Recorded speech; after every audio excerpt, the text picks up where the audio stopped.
Hi there, I'm Grant Kraft, lead negotiator for the Fargo Education Association with an update from the July 12th meeting with the Board of Education.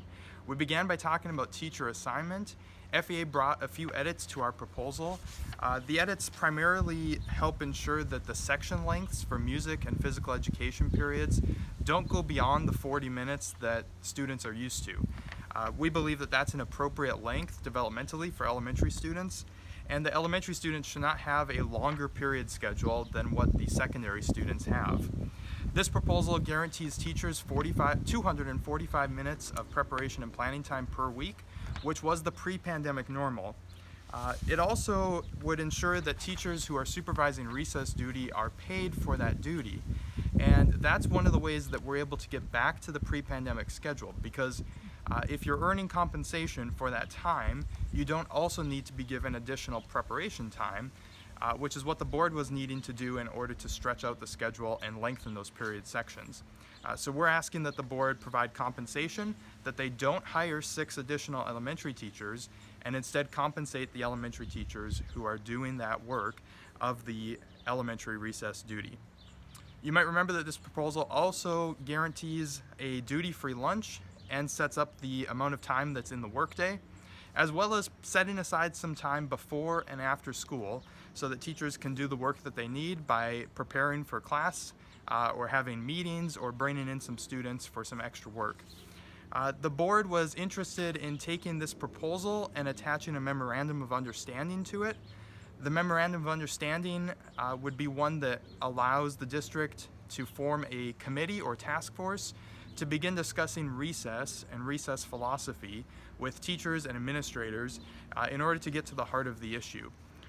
We countered their proposal for that memorandum of understanding. We asked that the FEA president have the ability to appoint the same number of members to the committee as the board president has. And we wanted to be sure that this is a research-focused task force, not to persuade either side, but to just seek out information. It's also important to note that this task force would not replace negotiations and that the findings of the task force would be non-binding. We have proposed that at the end of the task force, negotiations would reopen on this single topic of recess duty in order to cement into the contract whatever the agreement is coming out of that committee, if there is such an agreement.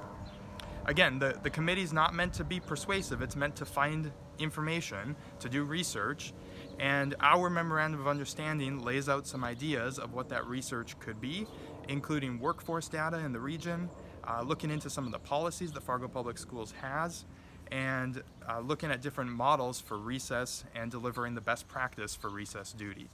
So I think that we're close on this topic. We're close to being able to lump together FEA's proposal with a memorandum of understanding that the board has asked for in order to continue discussing recess. This proposal still at the secondary level attempts to bring middle school and high school more aligned, which is an important tenet in our proposal.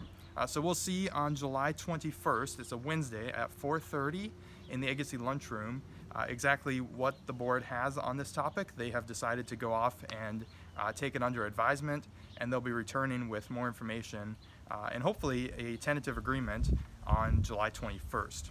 On the topic of salary, the board proposed that our matrix that we have been presenting would be acceptable to them so long as 2 conditions are met. One would be that the bottom people, the people who have been most experienced in the district, would not see a 1% increase annually, but would see a 0.5% increase annually. And I and my fellow members at the table expressed that that was a concern to us and that it would probably be difficult to ratify such a minimal increase to the most experienced staff members.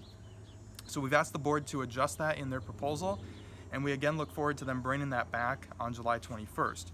Their second condition, in order to accept what FEA has been asking for, would be once again tying this to a memorandum of understanding that allows the district to form a salary task force committee.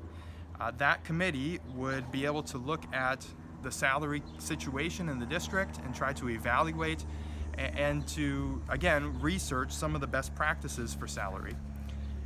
We countered their memorandum of understanding with one of our own that is very similar to what we mentioned for the recess task force, because we think that it's important. The FEA president and the board president be able to appoint an equal number of members to the committee, that the task force be research focused and not trying to persuade, that it's very clear that this is not negotiations happening off in a closed room, but that it's an information seeking task force, a research based task force.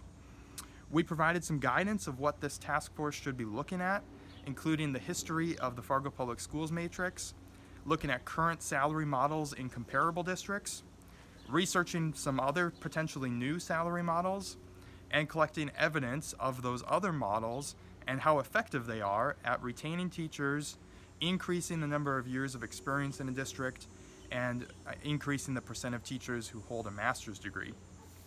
And so, as I mentioned before, those are the two remaining topics, and we look forward to come back to the board on Wednesday, July 21st at 4:30 p.m. in the Agassiz lunchroom to continue discussing and hopefully reach a ratifiable agreement. We thank you for being part of this journey. It's your contract, and so FEA members, you can look for an email coming your way with these two memorandums of understanding, the draft language. We'll send that out to you so that you can take a look at it a little bit more closely. And we hope to see you Wednesday, July 21st, 4:30 p.m. at the Agassiz lunchroom.